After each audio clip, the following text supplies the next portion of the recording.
2 చెంచాలు ఆయిల్ వేసుకొని ఆయిల్ వేడైనాక ఎండు చేపలు బాగా కడిగేసి ఒక అర్ధగంట నానబెట్టి చేపలు కొద్దిగా వేగినాక అల్లం వెల్లుల్లి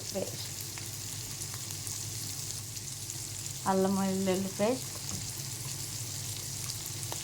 1.5 చెంచా వేసుకున్నాము.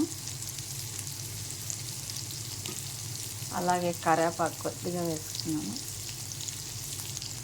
పసుపు కొద్దిగా వేసుకున్నాము.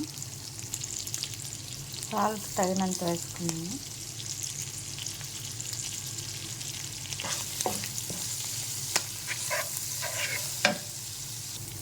అల్లము వెల్లుల్లి పేస్టు పచ్చివాసన బయటగా బాగా వేగిపోయింది ఫ్రెండ్స్. ఇప్పుడు మిరపొడి వేసుకున్నాము. 1 స్పూన్ మిరపొడి వేసుకున్నాము.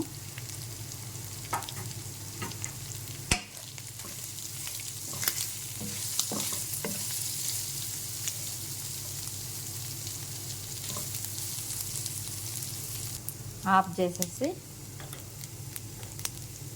నిమ్మకాయ అర్ధ దెబ్బ పిండుతున్నాం ఫ్రెండ్స్.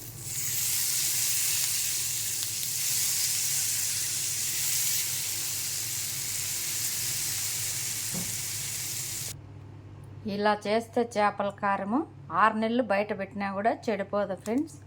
అల్లము వెల్లుల్లి పేస్ట్, ఉప్పు, పసుపు, కారం. ఎంతమందికి ఇష్టమో లైక్ చేయండి, షేర్ చేయండి, సబ్స్క్రైబ్ చేయండి. Bye friends.